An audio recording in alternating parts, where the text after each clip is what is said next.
how long you've had your dog, because I'm a new doggy mommy. And I love that your dog is named after Benjamin Franklin. Yes.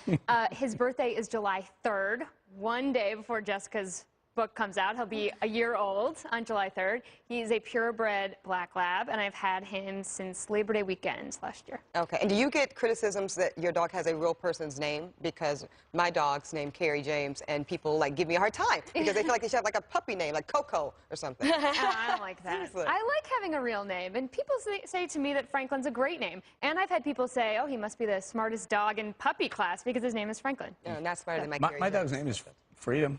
Freedom. I like that, Eric. Really? Your dog's name is Freedom? It is. Can I point out these two specialists just for 1 second right now? Aaron McPike, one of the most well-respected journalists in D.C. We're thankful to have you. IJR, you work at IJR now. Great group of people. It's one of my must-reads in the morning. Oh, good. And Jessica Tarlov, Dr. Jessica Tarlov.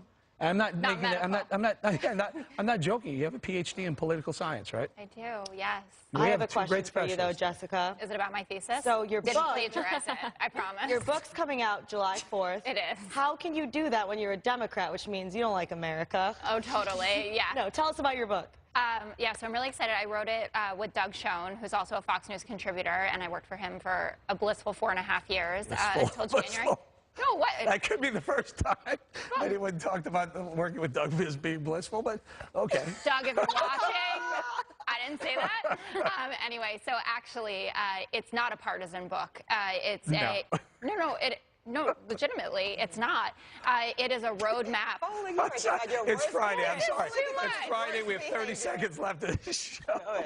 Anyway, it's a roadmap, a bipartisan roadmap to how we can address about 10 or 11 key issue areas. And we pull solutions from the left and from the right, the center left and the center right, actually, to show how we can come together on like healthcare and the economy and national security. And it's really good. Thank you so much. Thank you so much to our Fox News specialists today, both Aaron McPike and Jessica Tarloff. And thank you all for watching. Make sure you follow us on social media at Specialist FNC on both Twitter and Facebook. And remember, 5 o'clock will never be the same. Special report up next.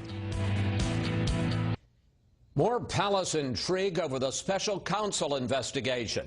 And President Trump undoes one of President Obama's major initiatives on Cuba. This is Special Report.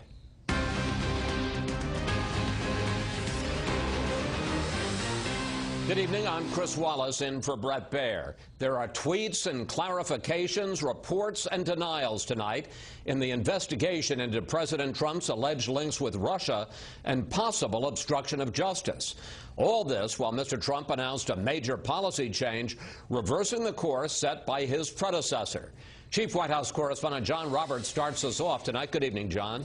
Chris, good evening to you. The president returned home to the White House a short time ago after a brief trip to Miami, a friendly audience, to make good on a campaign pledge to get a better deal from Cuba. Effective immediately, I am canceling the last administration's completely one-sided deal with Cuba. Before a jubilant crowd with the stroke of his executive pen, President Trump moved to tighten the screws on the Castro regime, rolling back Obama-era easements on Cuba policy. We challenge Cuba to come to the table with a new agreement that is in the best interests of both their people and our people, and also of Cuban Americans. The new policy reinstates the tourism ban on Cuba, maintains the embargo, and prohibits Americans from doing business with Cuban military and government-owned businesses. While the president says he is canceling the Obama-era deal, he stopped short of full repeal, announcing some provisions on exports, immigration, and diplomacy will stay in place. Our embassy remains open in the hope that our countries can forge a much stronger and better path. In his public appearances and statements, President Trump has stayed on message with his agenda, but he is still using the Twitterverse as a rhetorical weapon against his detractors. The president tweeting this morning, quote, "I am being investigated for firing the FBI director by the man who told me to fire the FBI director. Witch hunt." The president's legal team insists he was not acknowledging that he is under investigation, merely referring to the reporting that's out there. But a source tells Fox News the tweet was squarely aimed at Rod Rosenstein, the Deputy Attorney General who appointed Special Counsel Robert Mueller. Rosenstein also wrote the 3-page letter laying out the reasons James Comey should be removed as FBI director. The tweet raised questions as to whether Rosenstein's job might be on the line, an issue that came up in an appropriations subcommittee hearing earlier this week. Could you be terminated without cause? Yes. Who would appoint your replacement as your position now, Deputy Attorney General? The president. So that's a possibility. Anything's possible, Senator. Reports also began swirling that Rosenstein may now be a target of the Mueller investigation for his part in Comey's firing, and that he may have to recuse himself. In a statement, Justice Department spokesman Ian Pryor told Fox News, quote, as the Deputy Attorney General has said numerous times, if there comes a point when he needs to recuse, he will. However, nothing has changed. As leaks about the Mueller investigation grew last night, including one that Jared Kushner's business dealings are now under scrutiny, Rosenstein issued a rather strange, out-of-the-blue statement about leaks, saying, quote, Americans should exercise caution before accepting as true any stories attributed to anonymous officials. Americans should be skeptical about anonymous allegations.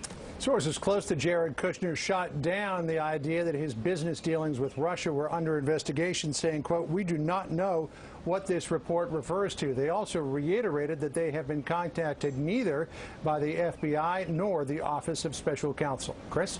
John Roberts reporting from the White House. John, thanks for that.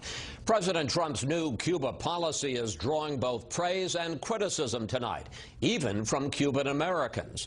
Correspondent Steve Harrigan has that part of the story from Miami. Any discussion of Cuba in South Florida brings out emotion. President Trump's plan to roll back Obama administration Cuba initiatives has highlighted a generational divide. Older Cuban Americans who fought Fidel Castro or fled Cuba overwhelmingly voted for President Trump and a hard line against a dictatorship that in many cases cost them their families or their homes. I think from the point of view of solidarity, I think it's a positive step up to now, but we still need to see what happens from now on. The vocal support of these hardliners, including some veterans of the failed 1961 Bay of Pigs invasion, helped Trump win the key swing state of Florida. For proponents of closer ties with Cuba, the proposed rollback is not as severe as some feared. There's a lot here that people from both parties can support. Americans can still travel to Cuba, and Cuban Americans can still support their families. Both of those things are great for Cuba's private sector. Both sides claim the ultimate goal is to help the Cuban people. One, by restricting tourism, they say, helps prop up a dictatorship. The other, by encouraging more tourism to help create Cuban entrepreneurs, some who fear the new rules. 85% of our clients are American. Because of their power, they're the kinds of the world, as the saying goes. Now, if Trump decides to reduce how many come in for tourism, it will create chaos because we live off it, and especially from Americans. More than 600,000 Americans traveled to Cuba last year under relaxed restrictions. That number could decline dramatically in the next year when U.S. tours to Cuba could face audits from the Treasury Department. Chris? Steve, thank you. Let's drill down now on the president's change in Cuba policy. Republican Mario Diaz-Balart represents South Florida in the U.S. House, and he joins us tonight from Miami. Congressman, you originally wanted a much tougher policy change by President Trump that would give Cuba 90 days to set up fair and free elections, or the U.S. would put them back on the state sponsor of terrorism list. Why did you back down, sir? I haven't backed down, Chris. The important thing is to stand with the Cuban people and the national security interests of the United States and to adhere to the law. That is what President Trump is in fact doing. President Obama gave concessions to the Castro regime, by the way, asking for nothing in return, and he got nothing in return other than an increase in the repression, an increase of participation of Russian spy ships, for example, going to the island. This president understands that our partners are not the Cuban regime. Our partners have to be the Cuban people. So it's good for the Cuban people. It's also good for the national security interests of the United States. And if you believe in the rule of law, this actually enforces the law. This is a win-win all the way around. But this is a halfway measure, and it's definitely weaker than what you were originally calling for. And the result is that the U.S. Embassy will stay open, that U.S. cruise ships and airliners will continue to serve the island. So how tough a message are you really sending to the Castro regime? Well, again, you just have to look at the response from the Castro regime. They're actually quite concerned. Chris, there are a lot of options that were put on the table. So the important thing is what I just told you. What we've always thought and we've always said is that it makes no sense if you believe that you're helping the Cuban people, like President Obama did, by helping to fund the repressive machinery and the intelligence services that are repressing the Cuban people. Well, that's what obviously President Obama's policies did. This reversed that. This will have stricter controls as the law requires on travel. This would not allow folks to help enrich the Cuban military and the Cuban intelligence services. President Obama is demanding the return of fugitives from U.S. law, or frankly, terrorists that are harbored by the Cuban regime. If the regime were to do all those things, again, all the sanctions go away. The law is very clear. All they have to do in Cuba for all the sanctions to go away is release the political prisoners, allow for some basic freedoms like freedom of the press, political parties, labor unions, start the process towards elections. All the sanctions then go away. And the question is that too much to ask for? Today, President Trump made it very clear that he stands with the Cuban people and not with the oppressors that have been, again, repressing that country for now close to 60 years. What about the argument, Congressman, from the other side that 50, 60 years of no relations at all didn't accomplish very much? We've had this policy of engagement now for, what, about 3 years? Less than that, actually, 2.5 years. Why not give it more chance? A couple things, Chris. We could have that argument then. We should get rid of the sanctions with North Korea. We should get rid of the sanctions with Iran. Well, President Obama did a lot to try to do that. But here's the question. What is in the national security interest of the United States? To stand up to a regime that continues to be as anti-American, to do as much to hurt U.S. national security interests now as they ever have, who harbor U.S. terrorists and fugitives from U.S. law, who every step of the way, in every moment of their existence, they're trying to hurt and undermine U.S. national security interests. What's in our national interest? To stand up to that, or just to do what President Obama did, which is get rid of all the sanctions possible while asking nothing in return? What works is pressuring the regime diplomatically and financially and helping the opposition. That's the only thing that has worked, by the way, to bring freedom to closed societies. President Trump, once again, is adhering to the rule of law.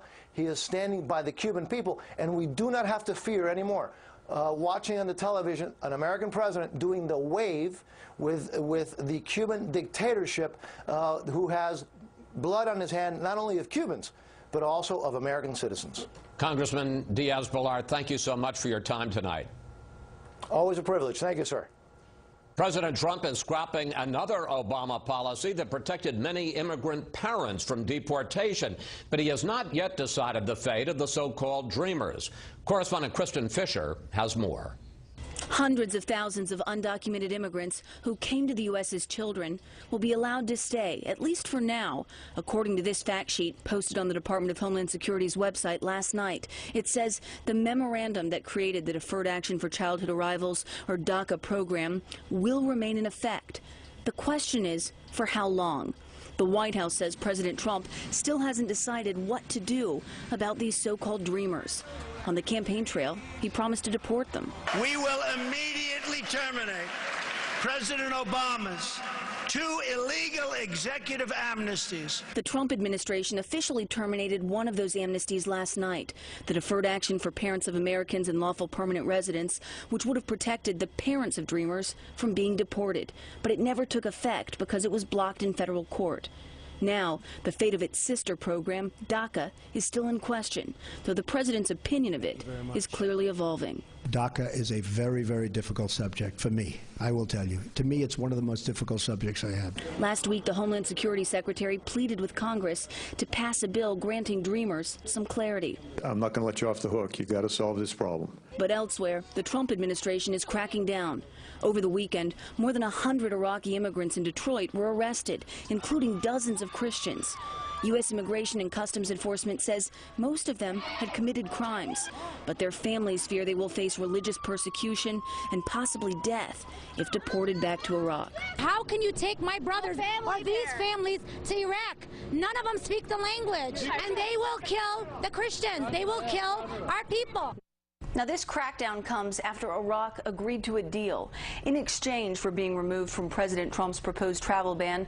According to Homeland Security officials, it agreed to accept some U.S. deportees. So many of those Iraqis just arrested could now be heading back to their home country. Chris? Kristen Fisher from the White House. Kristen, thanks. House Republican Whip Steve Scalise is said to be improving tonight from wounds suffered in Wednesday's attack on Republican members of Congress. But he will have to stay in the hospital for some time. Correspondent Doug McElway has the latest from MedStar Washington Hospital. A transpelvic wound is the clinical phrase that the director of trauma used to describe Congressman Steve Scalise's injury. A blunter assessment is the bullet shattered his left hip, tore through the organs and arteries of the pelvis, and splintered into hundreds of fragments. I would encourage you to talk to your military medical colleagues about what it means to be shot with a high-velocity rifle in the hip region. In his case, the major initial risk to life is because of the hemorrhage that results when that bullet travels through blood vessels. Close to death is how Scalise came to the hospital, but after 2 surgeries and other procedures, that imminent risk is now diminished. I think that his risk of death right now is substantially lower than when he came in. And certainly, whatever you think of the word critical, he was as critical as you can be when he came in. The condition of lobbyist Matt Micah was upgraded to serious, and he was scheduled for more surgery today. For him and Scalise, the new risk is infection. It often sets in days after surgery, leaving this physician shy of being optimistic. I like to say it's my job to be pessimistic. He was, however, optimistic that Scalise will walk again. My understanding is that he will be able to walk and hopefully run. Also speaking at today's press conference, Scalise's Chief of Staff, who read a statement from the family. We are forever grateful for the heroism of Special Agents Crystal Griner and David Bailey, who saved the lives of everyone at the baseball field that morning, including Steve's. Crystal and David have been family to us for years, and we ask that you continue to pray for their full recovery. That appears well underway. Crystal Griner was operated on for a bullet wound to the ankle and is now expected to make a full recovery. The world and a record crowd of over 25,000 saw Officer David Bailey throw out the first pitch at last night's charity congressional baseball game. Members huddled in prayer before game time. Their leaders made a bipartisan call for unity. What we're trying to do is tone down the rhetoric, lead by example, and show people we can disagree with one another. Tonight we're all Team Scalise. And in a videotape message, the president did the same. Let's play ball. Meanwhile, the FBI continues its investigation into potential political motivations of the shooter, James Hodgkinson, who is known to be an avid Bernie Sanders supporter and volunteer and a Donald Trump hater. From his van, they have recovered a laptop, a cell phone, and a camera. And from his body, they've recovered a 9mm handgun and a .762mm hunting rifle, a weapon so powerful it can easily bring down an elephant. Chris? Doug, thank you. Online giant Amazon is buying Whole Foods in a deal valued at almost $14 billion. The grocery chain, known for its organic choices, faces increased competition. Amazon's move continues its expansion into goods, services, and online shopping for food. Stocks were mixed. The Dow gained 24. The S&P 500 was up 2/3. NASDAQ lost 14. For the week, the Dow was up a ½ percentage point. The S&P 500 was barely up. NASDAQ lost about a point. Up next, is the U.S. about to send thousands more troops to Afghanistan? First, here's what some of our Fox affiliates around the country are covering tonight. Fox 25 in Boston with a guilty verdict in the trial of a woman who encouraged her boyfriend to commit suicide. Michelle Carter faces up to 20 years in prison. The judge called her behavior wanton and reckless. Fox 9 in the Twin Cities as police officer Geronimo Yanez is acquitted on charges relating to the shooting death of motorist Philando Castile during a traffic stop last year. The city of St. Anthony, Minnesota says it will likely fire the officer despite the not guilty verdict. And this is a live look at picturesque Long Beach, California from Fox 11. One of the big stories there tonight, officials light up Los Angeles City Hall with a bat signal in a tribute to the late Adam West. The actor who played Batman on the 60s TV show passed away last week from leukemia at the age of 88. That's tonight's live look outside the Beltway from Special Report. We'll be on their way to Afghanistan.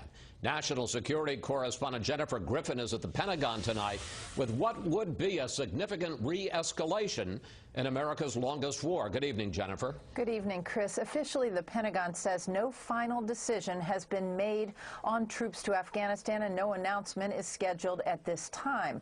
For months, the Pentagon has been weighing sending between 3,000 and 5,000 more American troops to Afghanistan. Right now, there are 8,400 U.S. troops on the ground, a far cry from the 100,000 at its peak under President Obama. This week, President Trump gave Defense Secretary Mattis the authority to decide how many troops will be heading over.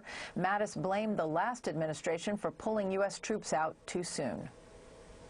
When we reduced our forces there, I believe in what was probably in hindsight a misguided application of our forces. We restricted them from using our air support with some idea that we would wean them off the need of it. In December, President Obama ordered roughly 1,500 U.S. troops home. The expected troop increase will reverse that decision. Secretary Mattis told lawmakers this week to expect a new Afghanistan strategy by mid-July. But some are losing patience, wondering how the Pentagon can ask for more resources and troops without a strategy. Do you agree that we're not winning in Afghanistan? Sir, I understand the urgency. I understand it's my responsibility. We're not winning in Afghanistan right now, and we will correct this as soon as possible. The U.S. has unleashed more air power in recent months, dropping more bombs in April than any month since 2012. Secretary Mattis says allowing troops closer to the front lines to call in airstrikes is part of a strategy he will deliver in mid-July, which will look similar to the ISIS fight in Iraq and Syria. In February, the top U.S. commander in Afghanistan said he needed, Chris, a few thousand more troops. Later this month, there is a NATO defense ministerial meeting in Brussels where the U.S. will be asking other allies to share the burden. Chris? Jennifer, thank you. The Pentagon says a U.S. Navy vessel has collided with a merchant ship in the waters near Japan. The guided missile destroyer USS Fitzgerald reportedly hit the other ship around 2:30 a.m. local time. It has requested assistance from the Japanese Coast Guard. A defense official says 3 compartments of the Fitzgerald are flooded, but the ship is not in danger of sinking. The Fitzgerald is part of the USS Ronald Reagan Aircraft Carrier Strike Group. Senate Republicans and the president's top diplomat are at odds tonight over Russia. Senators want to impose new sanctions and make sure President Trump doesn't lift existing ones. Correspondent Rich Edson has more from the State Department. The yeas are 98, the nays are 2, and the bill as amended is passed. All but 2 senators approve of expanded sanctions against Russia. Secretary of State Rex Tillerson refuses to join them. I think what we would like is the flexibility to turn that heat up when we sense that our efforts with Russia, whether it be in Syria, we have engagements that they have asked for us to engage with them on Ukraine. These new measures would solidify and strengthen sanctions against Russia and require a congressional review if the Trump administration decides to relax or suspend sanctions against Russia. So the administration would need Congress to sign off if it struck a deal with Russia involving sanctions relief. The secretary argues that could disrupt talks with Russia. So we have some channels that are open where we're starting to talk, and I think what I wouldn't want to do is close the channels off. I understand. With something new that's ill-timed. A senior congressional aide involved in these sanctions negotiations says senators designed these measures to provide guardrails for the Trump administration, ensuring a robust posture towards the Putin regime. We moved to make the Congress, not the president, the final arbiter of sanctions relief when necessary. Any idea of the president's that he can lift sanctions on his own for whatever reason are dashed by this legislation. Republicans also widely support these sanctions. Senator Rob Portman pushed to include funding to counter Russian propaganda. He says they, quote, send a clear signal that Russia's destabilizing and destructive actions must have consequences, and that the United States will stand up for its allies like Ukraine while holding Russia accountable for its bad behavior. This bill now heads to the House, where Republicans have generally been supportive of increased sanctions against Russia. Passage there would send it to the White House, where President Trump would have to consider signing a bill that would curb his own authority to ease sanctions. Chris. Rich Edson reporting from the State Department. Rich, thank you. There's still no verdict tonight in the Bill Cosby sexual assault trial. This is a live look from inside the courthouse in Norristown, Pennsylvania. Jurors again told the judge they are unable to reach a consensus on the charges, and again the judge told them to keep trying. Media personality Alex Jones is taking on Megyn Kelly of NBC in what is serving as a preview of their controversial interview this weekend. It turns out before Kelly recorded that interview, Jones recorded Kelly. Fox News media analyst and host of Fox's Media Buzz, Howard Kurtz, has the story. Escalating battle over Megyn Kelly's NBC interview with radio host Alex Jones has taken a bizarre turn, with Jones releasing phone calls of Kelly's attempts to book him. All I can do is give you my word and tell you, if there's one thing about me, I do what I say I'm going to do, and I don't double cross. It's not going to be some gotcha hit piece, I promise you that. I knew it was a fraud. I knew it was a lie. God, she was like, I want to get steaks with you. I'm obsessed with you. NBC will still air the interview on Kelly's Sunday night show, saying despite Alex Jones's efforts to distract from and ultimately prevent the airing of our report, we remain committed to giving viewers context and insight into a controversial and polarizing figure. The confrontation had already turned radioactive because Jones, who interviewed President Trump during the campaign, has pushed several conspiracy theories, calling 9/11 an inside job and saying a Washington pizzeria ran a child sex ring for which he apologized. Jones has also called the mass shooting at Sandy Hook Elementary School a hoax perpetrated by actors, and Kelly pressed him on that. Sandy Hook. Well, Sandy Hook's complex because I've had debates where we've devil's advocates said the whole story is true, and then I've had debates where I've said that none of it's true. When you say parents faked their children's death, people get very angry. But it's the victims' families who are angry with Kelly for giving Jones a platform. The family of Victoria Soto. This incessant need for ratings at the cost of the emotional well-being of our family is disgusting and disappointing. Some Sandy Hook parents are threatening to sue NBC. Kelly says that she's revolted by Jones's outrageous conspiracy theories, but wanted to find out why the president and an audience of millions respect him. And here's what she told Jones. I would say that I'm a combination of Mike Wallace, Oprah Winfrey, and Larry the Cable Guy. We'll see on Sunday. Now, journalists do have a history of interviewing dictators, murderers, and other scoundrels. But the Jones segment has become a full-blown spectacle, which may help NBC's ratings, but leave some viewers upset with Megyn Kelly. Chris? Howie, thank you. 2 prison inmates accused of murdering a pair of prison guards during an escape earlier this week are back in custody tonight. Correspondent Jonathan Seri has an update from Atlanta. The national manhunt for 2 escaped Georgia inmates is over, thanks to a combination of police work and a couple of armed residents who spotted them in central Tennessee. The homeowner stepped out and held the people there by gunpoint until another neighbor came to assist him. And at that point in time, the Rutherford County Sheriff's Department was alerted, and they arrived on scene and apprehended the 2 suspects without any incident at that moment. It was a peaceful end to a manhunt that began in violence on a rural highway in Georgia's Putnam County. Early Tuesday morning, authorities say inmates Ricky DeBose and Donnie Rowe escaped from a locked cage in their prison transfer bus and overpowered the 2 state corrections officers in front, taking their pistols. The convicts allegedly shot and killed Sergeant Christopher Monica and Sergeant Curtis Ballou.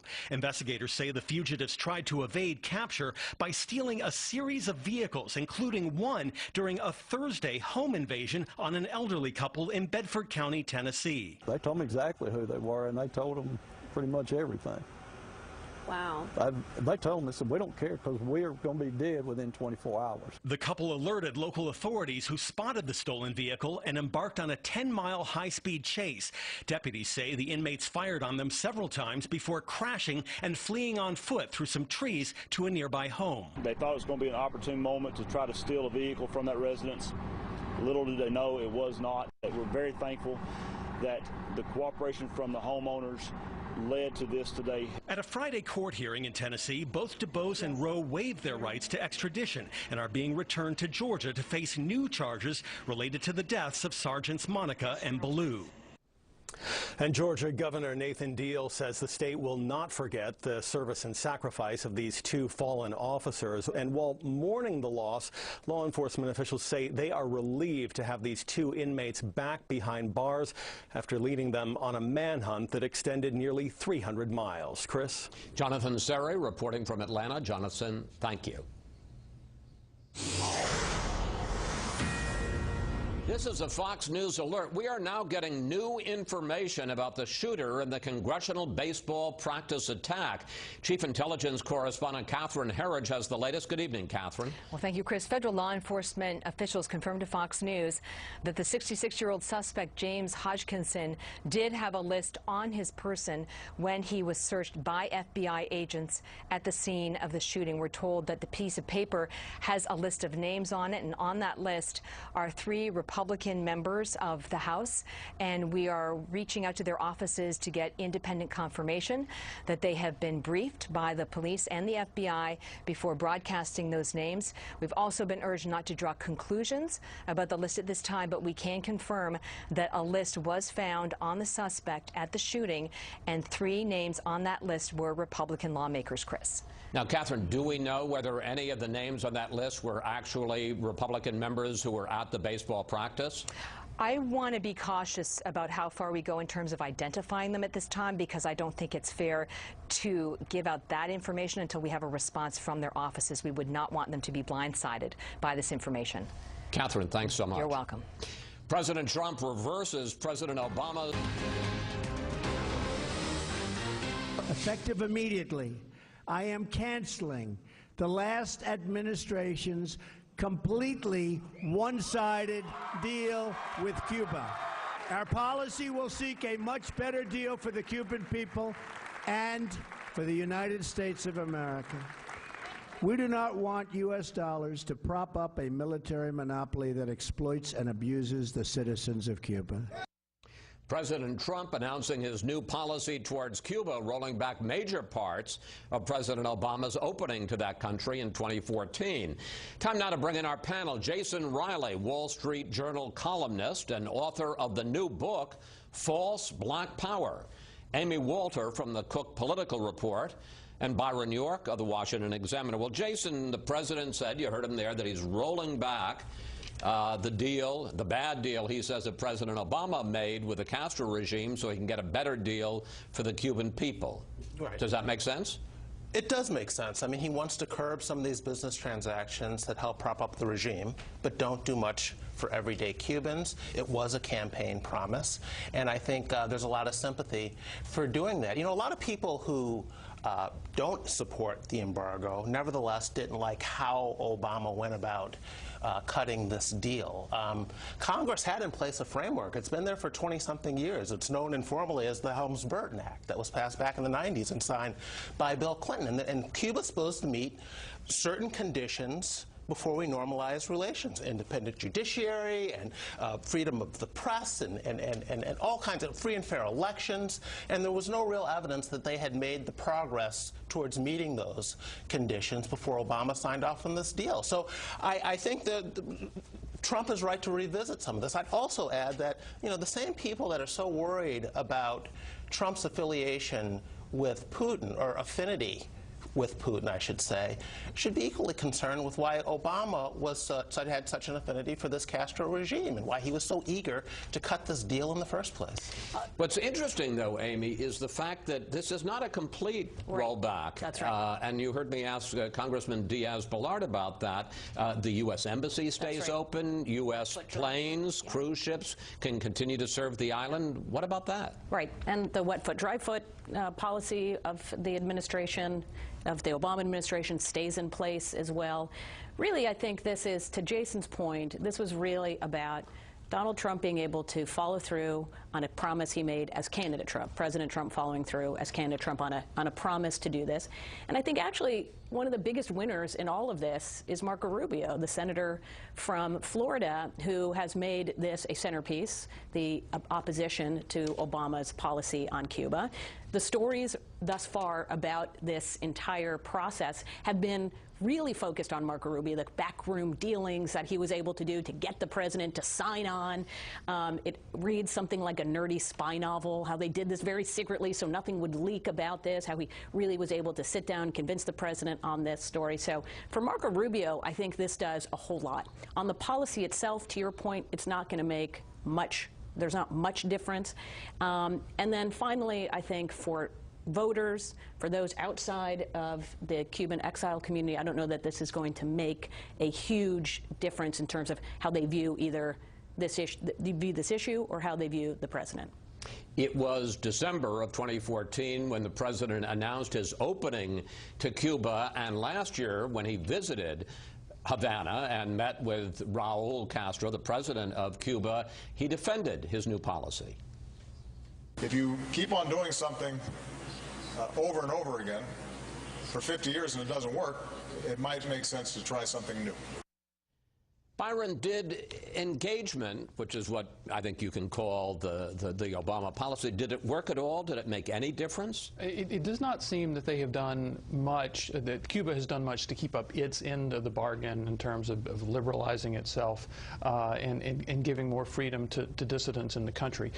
I think you have to look at this Trump thing more in terms of domestic politics. It is part of it is the classic support of Cuban-American voters in South Florida who voted 54% for Donald Trump in the general election, while other Latinos in Florida voted 71% for Hillary Clinton. So this is clearly a promise that he has made to them. On the other hand, polls ever since Obama did this have shown majorities of Americans favor better relations with Cuba. I don't think Trump is riding some national wave of a push to do this. And also this rally today, if you watched it, had a little bit of a going back in time feel to it. They were celebrating the brigade that led the attack on the Bay of Pigs in 1961, and it was kind of a rally of yesteryear when Trump did this. Yeah, I want to pick up on that with you, Amy, because Steve Harrigan's report was very interesting in that regard.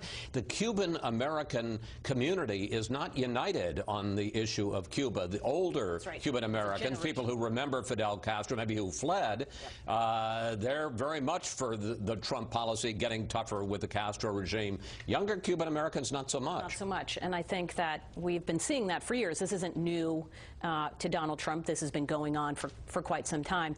But the other thing that you pick up in the reporting on this story of how this deal came together was that the president, when he was a candidate, met with these Bay of Pigs survivors and veterans, families of those veterans, and was very taken with them and very taken with their story, actually wanted to hold the rally today at their museum. It wasn't big enough, so they ended up at this place, but that it was this commitment that he had made to this group that he felt an affinity to while he was on the campaign trail. And I also think it goes back to, again, candidate Trump talking about how he can make good deals, how he can make better deals. If you listen to him both as president and as candidate, the Cuba deal, bad deal. Iran, bad deal. TPP, bad deal. NAFTA, bad deal. I'm the deal maker. I can make a better deal. This is right in his wheelhouse. Well, let's talk about that, Jason. Where do U.S.-Cuban relations go from here? Any reason to think, I mean, we've seen the cutoff because we had it for 60 years and it didn't really accomplish much. Any reason to think that Trump's rollback of the Obama engagement, which may not have worked, that this new policy is going to work? No, I think very little is going to happen so long as Raul Castro is still around. I think that'll be the acid test. When he's gone, what the Cuban people decide on going forward. You know, there's an argument for going this route, putting economic freedom ahead of political freedom. We've seen in other parts of the world, Southeast Asia, or East Asia, I should say, as a good example of this. Well, it hasn't worked as well with China. No, I mean, China, we still have the human rights problems, but I'm talking about places like South Korea and Japan, where we said economic freedom will lead to political freedom, and it's worked. It hasn't worked in Cuba, partly because we're kind of on our own here with this embargo. Cuba's still trading with the rest of the world. They're just not trading with the U.S. So I think that's part of the reasons the policy hasn't been as effective as we had hoped. Real quickly. Well, he based this on something really quite clever, which is so much of the economy is owned by the Cuban military, the intelligence, the security forces, and basically he forbade financial transactions with those particular entities, which covers maybe 80% of the whole tourist business. But it was specifically aimed at the military and security arms of the regime. So you can do business with Cuban people, just not with the government. Up next.